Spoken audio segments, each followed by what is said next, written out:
U rikthyem kështu bashkë në studio e tash është koha për bisedën e parë për sot në #Gjesi. Festivalet e Kosovës është libri më i ri të cilin ekskluzivisht profesori Fitim Humulli ka vendosur që ta promovoj për herë të parë këtu në #Gjesi, ku pas pak ditësh do ta ketë edhe një promovim në festivalin Etnofest. Fitimi është profesor dhe shef i Departamentit të Gjeografisë në Fakultetin e Shkencave Matematiko-Natyrore të Universitetit të Prishtinës, doktor i shkencave në fushën e gjeografisë dhe turizmit dhe ka vendosur që për herë të parë të sjellë një libër për festivalet e Kosovës, pra mund të themi që është libri i parë i cili i dedikohet festivaleve që organizohen dhe mbahen në Kosovë. Profesor, mirëmëngjesi, faleminderit shumë që je sot bashkë me neve këto. Mirëmëngjesi, faleminderit për ftesën, kënaqësi. Kënaqësi edhe për neve me promovu për herë të parë një libër të tillë që tashmë veç pas pak ditësh pritet që të dalë edhe në treg. Po tregona fillimisht çu kanë shku këto punimet për këtë libër. Faleminderit Don. Është një rrugëtim i gjatë. Krejt historia ka filluar disa vite më përpara me një studim masteri me një kolege, ishte studente e jone, e cila u interesu në fushën e turizmit. Unë kam doktoru në këtë fushë dhe mandej duke i konsumue temat për mbajtjet e të tilla, jemi ardhur deri në një pikë kur kemi menduar që një fushë e paprekur me interes për potencialin turistik të vendit tonë, për cilin flitet shumë, po zakonisht punohet më pak, fillojmë me studimin e festivaleve. Fillimisht është bërë një studim me disa intervistat të realizuara, metodologjia jonë ka qenë kryesisht kualitative, e bazuar në këtë metodë, dhe mandej me kalimin e kohës studimi u thellua edhe më shumë, ne realizuam edhe një punim shkencor i cili është botuar në një revistë ndërkombëtare në Rumani. Morëm pjesë në 2 konferencat ndërkombëtare në Itali, njëra në Bologna dhe tjetra në Kozenca të Kalabrisë së Italisë, dhe kësaj u pjekën kushtet që me studime më të thelluara dhe me një ndihmë simbolike financiare që realizoi Ministria e Kulturës, të thellojmë studimin edhe më shumë dhe të bëjmë një studim përmbledhës, siç është ky që tani po e mbanim në Durrës, monografia për festivalet e Kosovës, një studim gjeografiko-turistik, monografia e cila flet për historikën e festivaleve, impaktin e tyre në fushën e turizmit dhe impaktin e tyre në komunitetin lokal, duke përfshirë aspekte sociale, kulturore dhe ekonomike. Kjo ka qenë pak a shumë ideja dhe kjo në fakt është edhe përmbajtja kryesore e librit që duam ta promovojmë për herë të parë në festivalin Etnofest. Në njërin nga festivalet themi më të njohura dhe pak simbolike, mirë po definitivisht në nivelet të dhura. Në nivelet të dhura, padyshim. Tham që është libri i parë i cili i kushtohet dhe i dedikohet festivaleve të Kosovës, po me na tregu ndoshta për neve, po edhe për publikun.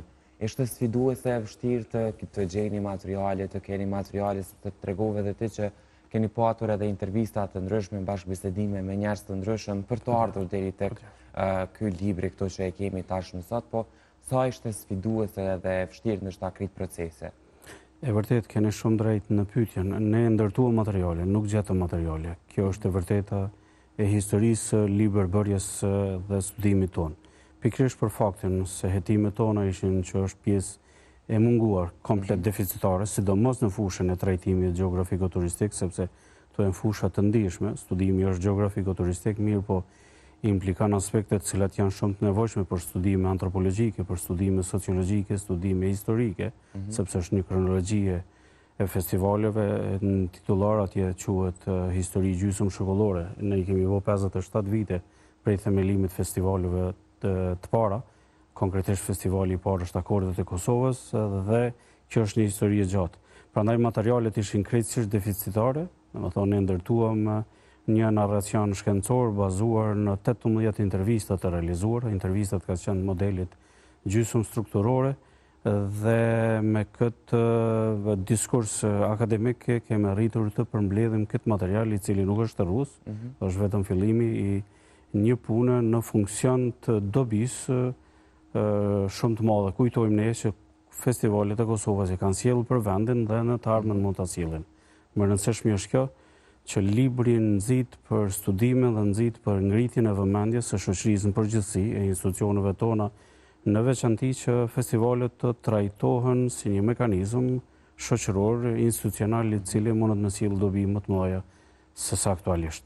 Festivali i parë pra që është organizuar është Festivali i Akordet e Kosovës. Po, Ishte vështirë të gjeni materiale rreth këtij festivali? Gjithë materialet që mund të gjenden dhe që ne i kemi shqyrtuar përveç intervistave, janë materiale të fushave që ju mbuloni, materiale filmike, gazetareske, ndonjë shkrim publicistik, po asnjë prej tyre i nivelit akademik dhe shkencor. Prandaj gjithë këto burime janë përdorur, shtuar kësaj edhe intervistat e realizuara, të cilat na kanë mundësuar që ne ta plotësojmë atë mozaikun e nevojshëm me dhëna për të qenë të besueshëm para lexuesit, sidomos para komunitetit shkencor, ku serioziteti i paraqitjes së dhënave zakonisht kërkohet të jetë në niveli më të lartë. Lidhur me pyetjen për festivalet e para, po, Akordet e Kosovës në 1969 është festivali i parë, ndërsa dy festivale tjera, dytat dhe tretat, janë festivalet komunës së Ferizajt, festivali i teatrove të Kosovës dhe festivali që fatmirësisht edhe sot edhe kësaj dite funksionon Kosovaria këndon në Ferizaj. Nëse më lejohet edhe lidhur me historinë e festivaleve, nga 146 festivaleve që është një numër i madh për Kosovën, kështu është gjykuar në studim, 26 festivale janë shuar në Kosovë prej fillimit deri më tani.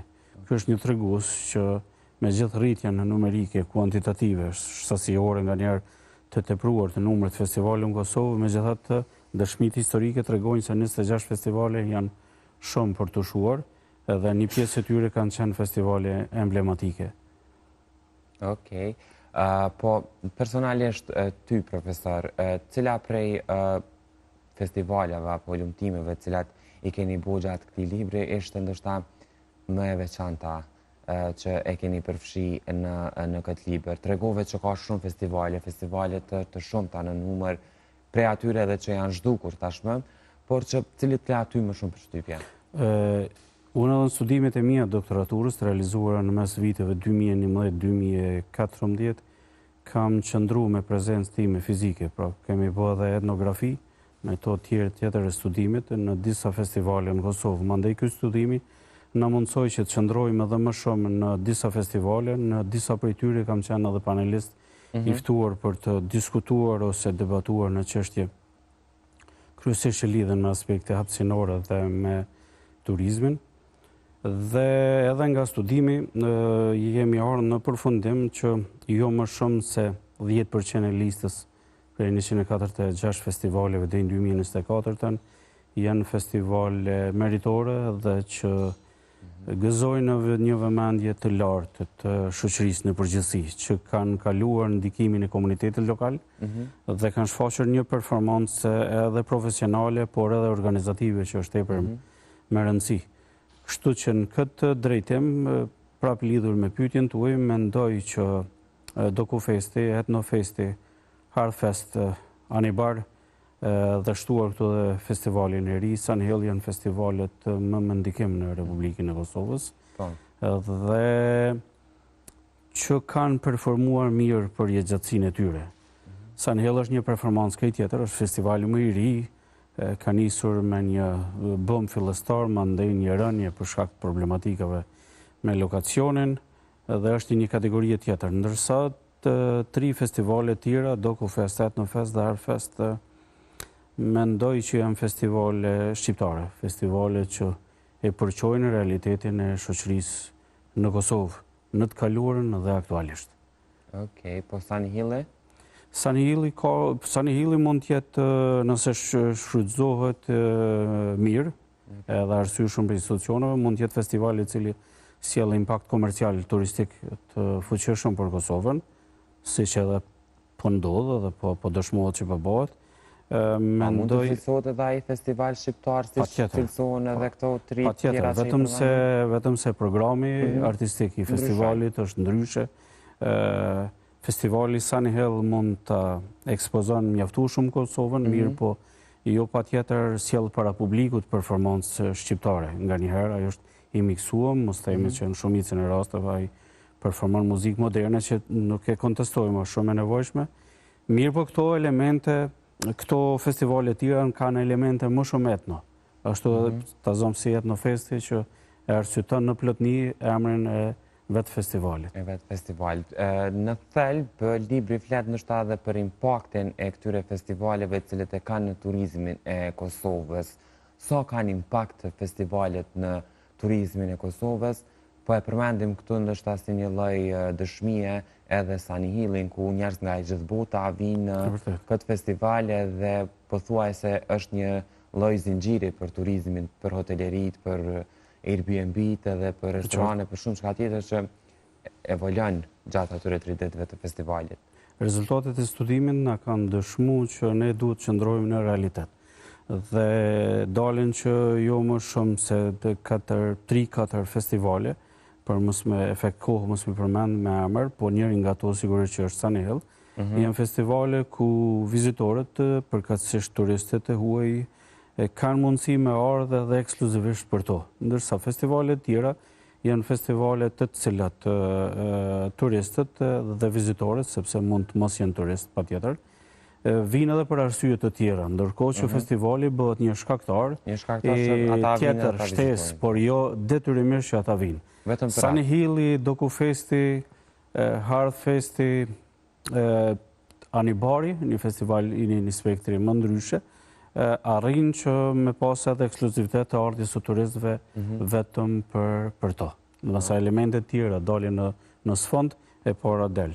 Të tjera ndodhë që ato janë vetëm shoqëruese, vizitat pra bëhen si motivacion i dytë për pjesëmarrjen to. Pa diskutim nëse rezultatet e dëshmojnë këto që është e vërtetë, atëherë konsiderojnë që impakti i festivaleve është i konsiderueshëm dhe gjasat janë që tjetë në rritje në të ardhmen. Prandaj edhe studimi ka dashur me prek këtë dimenzion për të parë se sa këto influencojnë aktualisht dhe sa mund të jenë pritjet e tyre në të ardhmen. Okej. Për fund, profesor, më na tregu pak detaje rreth promovimit të këtij libri që do të bëhet në Etnofest, në cilën ditë do të bëhet, në sa ora, ti tregojmë pak edhe publikut që Patjetër. Po besoj që shumica prej atyre ndoshta edhe do të kenë dëshirë edhe më ardhmë të dëgju më shumë detaje rreth librit. Promovimin kemi zgjedhur ta bëjmë në Etnofest, në njërin nga festivalet që është në listën e festivaleve me prioritet. Është festival përfaqësuesit të cilët kanë qenë edhe të intervistuar dhe bashkëpjesëmarrës të themi kontribues në realizimin e këtij libri, kësaj monografie.